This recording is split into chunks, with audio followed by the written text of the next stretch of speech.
नमस्कार दोस्तों, मैं फिर हाजिर हुई हूँ आपके लिए एक नया वीडियो लेकर। तो दोस्तों, आज के वीडियो में जो मैं बात करने वाली हूँ वो बात करने वाली हूँ कि यूपीएससी सिविल सर्विसेज एग्जाम को विदाउट कोचिंग कैसे निकाला जा सकता है। कुछ टिप्स मैं आपको इस वीडियो में दूंगी और कुछ बातें भी मैं आपको बताऊंगी जिससे कि आप केवल सेल्फ स्टडी के दम पर इस एग्जाम को क्लियर कर सकते हैं। तो चलिए दोस्तों, शुरू करते हैं हमारा आज का वीडियो। तो दोस्तों, ऐसा है कि ऐसे कई स्टूडेंट्स हैं जिनको ये डाउट रहता है कि क्या विदाउट कोचिंग हम इस एग्जाम को क्लियर कर सकते हैं, जो कि इंडिया का सबसे टफेस्ट एग्जाम माना जाता है, यूपीएससी सिविल सर्विसेज का एग्जाम।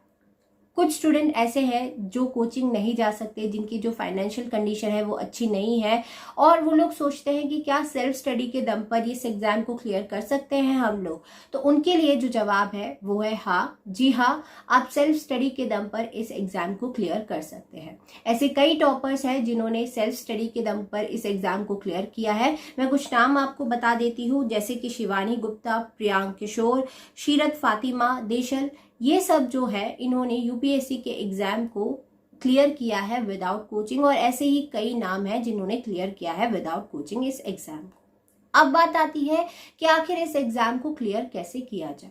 तो दोस्तों देखिए, ऐसा है, कोचिंग आपको इस बात की श्योरिटी नहीं देती है कि फाइनली जो आपका सिलेक्शन है वो हो ही जाएगा अगर आप किसी कॉम्पिटिटिव एग्जाम की तैयारी करते हो या यूपीएससी सिविल सर्विसेज की तैयारी करते हो। तो अगर आपने देखा है कि जो परसेंटेज है वो बहुत ही ज्यादा कम है इस एग्जाम में फाइनली सिलेक्ट होने का, ओके, तो ऐसे कई टॉपर है जो बोलते हैं कि उन्होंने कोचिंग तो की है पर उसके साथ साथ सेल्फ स्टडी करना भी उतना ही जरूरी है।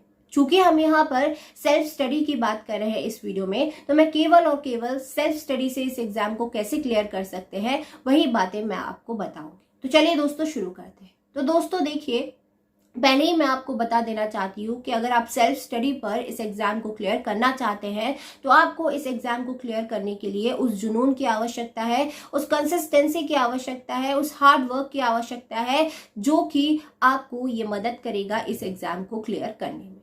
चलिए पहली बात देखते हैं कि पहली चीज जो आपको करनी है वो करनी है बाय हार्ट सिलेबस, GS1 से लेकर GS4। ठीक है, मेंस का जो सिलेबस है उसे आपको बाय हार्ट कर लेना है। मतलब कह सकते हैं कि सबसे पहले तो आपको उसे समझना है कि आखिर सिलेबस में क्या दिया हुआ है, फिर उसका एनालाइज करना है कि किस तरीके से हर एक टॉपिक में आखिर है क्या। देखिए दोस्तों, जो यूपीएससी का नोटिफिकेशन आता है, अगर आपने वहां पे सिलेबस देखा होगा तो वहां पर जो सिलेबस दिया होता है, चाहे वो GS1 का हो या GS2 का हो या GS3 या GS4 का हो, वो बहुत ही शॉर्ट में दिया होता है। ठीक है, बहुत ही शॉर्ट में दिया होता है। जैसे अगर मैं GS पेपर 1 की बात करूं तो GS पेपर अगर 1 में जो सिलेबस दिया है वो केवल इतना दिया है, Indian heritage and culture, history and geography of the world and society. ठीक है, तो इस सिलेबस से क्या दिक्कत आती है स्टूडेंट्स को, वो समझ ही नहीं पाते हैं कि क्या क्या टॉपिक्स उन्हें पढ़ना है और क्या क्या टॉपिक्स उन्हें स्किप करना है। ठीक है, क्या क्या टॉपिक्स उन्हें पढ़ना है और क्या क्या टॉपिक्स उन्हें स्किप करना है, कहीं पर भी, चाहे वो स्टैंडर्ड बुक पढ़ रहे हो या फिर एनसीईआरटीज पढ़ रहे हो या फिर न्यूज़पेपर पढ़ रहे हो। ठीक है, अगर वो टॉपिक वाइज पढ़ते हैं किसी भी कॉम्पिटिटिव एग्जाम के लिए, या फॉर एग्जाम्पल अगर GS1 की मैं बात कर लूँ, तो अगर वो टॉपिक वाइज किसी भी जो सिलेबस है उसको अच्छे से एनालाइज कर लेते हैं कि आखिर क्या क्या हमें पढ़ना है और क्या क्या स्किप करना है, तो उनके लिए आसानी होती है उस सिलेबस को अच्छे से कवर करने में। ओके, और ऐसे कई स्टूडेंट्स हैं जो महीनों लगा देते हैं सिलेबस को समझने में ही, आखिर सिलेबस में क्या दिया हुआ है, और वो आखिरकार समझ नहीं पाते हैं और इस एग्जाम की प्रिपरेशन छोड़ देते हैं। तो उन लोगों के लिए मेरा एक सजेशन है आप लोगों को कि यहाँ पर देखिए, मैंने GS पेपर 1 से लेकर GS पेपर 4 तक, ठीक है, GS पेपर 1 से लेकर GS पेपर 4 तक मैंने यहाँ पर पूरे टॉपिक वाइज डिटेल एनालिसिस किया हुआ है। ये करीब 100 पेजेस से ज्यादा का डिटेल एनालिसिस है, क्योंकि मैंने हर एक जो आपका सब्जेक्ट है, फॉर एग्जांपल अगर इंडियन हेरिटेज एंड कल्चर की बात करूं, ठीक है, तो वहां पर अगर आप देखेंगे तो मैं आपको एक एग्जांपल देती हूं कि किस तरीके से मैंने टॉपिक वाइज बनाया है। जैसे कि सबसे पहला भारतीय स्थापत्य। अब इसमें आपको क्या क्या पढ़ना है, कला से आशय क्या है, फिर सिंधु कालीन स्थापत्य, फिर मौर्य कालीन स्थापत्य, फिर शुंग सातवाहन कुषाण, गांधार कला, सारनाथ कला, मथुरा कला, गुप्त काल, नागर शैली, द्रविड़ शैली, और फिर इसके साथ साथ कौन कौन से स्थापत्य आपको पढ़ने हैं। जैसे कि देखिए, उड़ीसा का स्थापत्य, ये गुप्तोत्तर काल का स्थापत्य है जिसमें हमें पढ़ना है उड़ीसा का स्थापत्य, गुजरात का स्थापत्य, बुंदेलखंड का स्थापत्य। और ऐसे ही मैंने क्या जितना भी टॉपिक्स आ रहे हैं करीब, जैसे कि अगर मैं बात करूं ये इंडियन हेरिटेज और कल्चर का जो मैंने सिलेबस बनाया है वो करीब 14 पेजेस में बनाया है, ठीक है, मतलब 14 पेजेस में ये बनाया हुआ है, जिसमें कि मैंने कल जैसे भारतीय स्थापत्य है तो उसके अंदर भी मैंने सब टॉपिक्स क्या आएंगे वो भी मैंने यहाँ पर नोट किए हुए हैं। तो पूरा जो सिलेबस है वो डिटेल वे में बनाया है। अगर मैं विश्व इतिहास की बात करूं तो विश्व इतिहास में जैसे कि आप देखिए 18वीं शताब्दी से पूर्व का विश्व,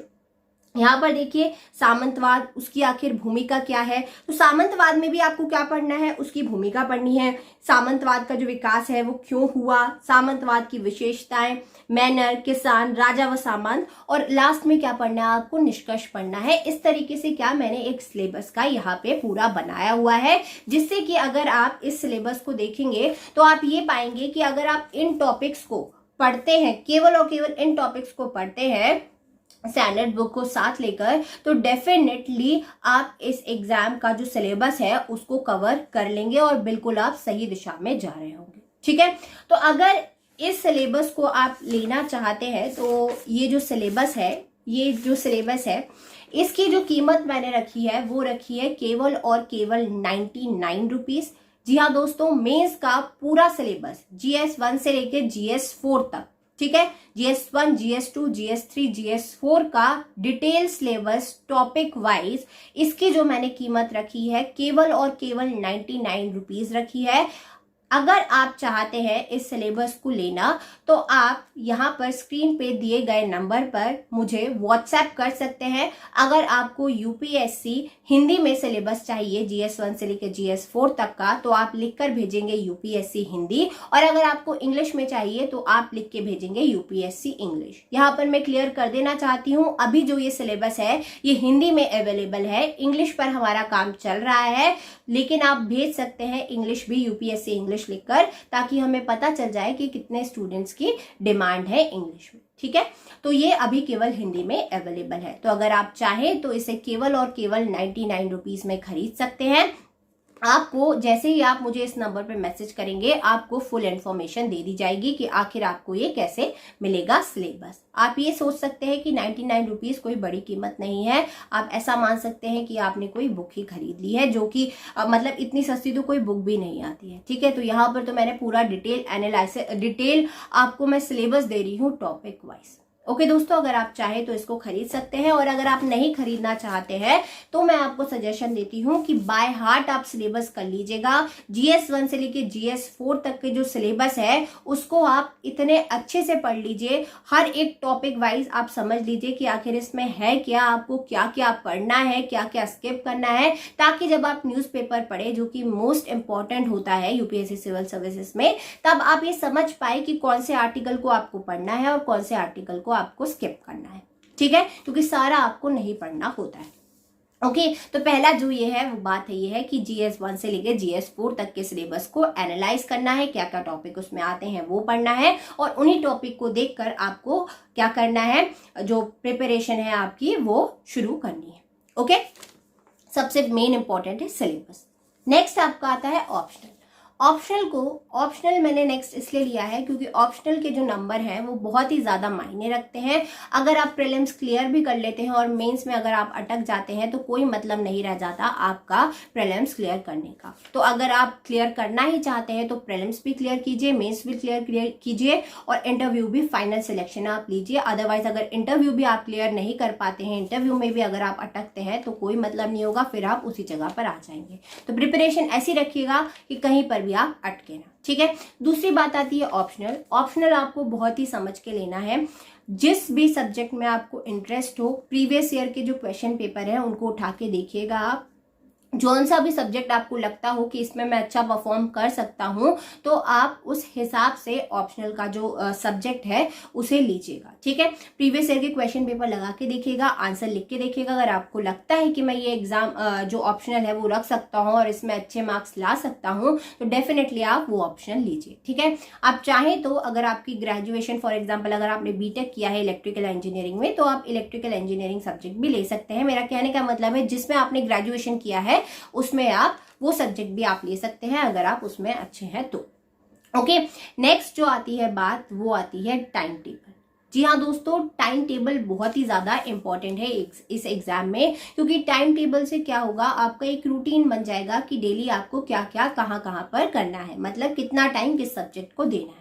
ठीक है, तो अगर आपको समझ नहीं आ रहा है कि टाइम टेबल आखिर कैसे बनाया जाए, तो आप क्या कर सकते हैं, आइडिया ले सकते हैं टॉपर्स का। ठीक है, ऐसे कई वीडियोस आपको मिल जाएंगे जहां पर टॉपर्स के जो टॉपर्स ने क्या अपने टाइम टेबल शेयर किए हैं, तो आप चाहें तो उनका टाइम टेबल भी ले सकते हैं और उसी को फॉलो कर सकते हैं। क्योंकि देखिए इसलिए मैं ये आपको सजेशन दे रही हूँ कि टॉपर्स का आप ले सकते हैं आइडिया उनके टाइम टेबल से, क्योंकि देखिए ये डिपेंड करता है हर किसी के जोन पर। किसी को नाइट में अच्छा आउटपुट मिलता है पढ़ने पर और किसी को दिन में जल्दी याद होता है, तो आप टाइम टेबल भी उसी हिसाब से बनाइएगा। अब बात आती है next book list. Book list के पर मैं वीडियो ऑलरेडी बना चुकी हूँ, तो अगर आप उन बुक लिस्ट को फॉलो करते हैं तो जो बुक्स है वो बहुत ही ध्यान से आप पढ़िए। बुक्स में भी आपको पूरा पोर्शन नहीं पढ़ना होता है, कुछ चीजें आपको वहां पर भी स्किप करनी पड़ती हैं, बट बुक लिस्ट पर मेरा आपको ये सजेशन ये है कि जितनी भी आप बुक लें, ठीक है, वो लिमिटेड लें, मतलब लिमिटेड रिसोर्सेज लें। फॉर एग्जांपल अगर लक्ष्मीकांत इंडियन पॉलिटी के लिए आप पढ़ रहे हैं, तो इंडियन पॉलिटी के लिए अगर आप लक्ष्मीकांत पढ़ रहे हैं तो उसका आपको मल्टीपल टाइम रिविजन करना है। ऐसा नहीं है कि इंडियन पॉलिटी के लिए आपने 2-4 बुक खरीद ली और आधा लक्ष्मीकांत से पढ़ रहे हैं, आधा डीडी वासु से पढ़ रहे हैं और आधा कोई और बुक से पढ़ रहे हैं। ठीक है, इससे क्या होगा, आप कुछ भी याद नहीं कर पाओगे, आखिरी में जो आपको आउटपुट मिलेगा वो 0 मिलेगा। इसलिए आप लिमिटेड बुक से पढ़िएगा और जितनी भी बुक पढ़ें उनका आप 10 से 15 बार मल्टीपल टाइम रिविजन जब तक आप नहीं करेंगे आपको चीजें याद नहीं रहेंगी। तो पहले समझना है बुक्स को पढ़ के और फिर उनका मल्टीपल टाइम रिविजन करना है ताकि आपको आउटपुट अच्छा मिले।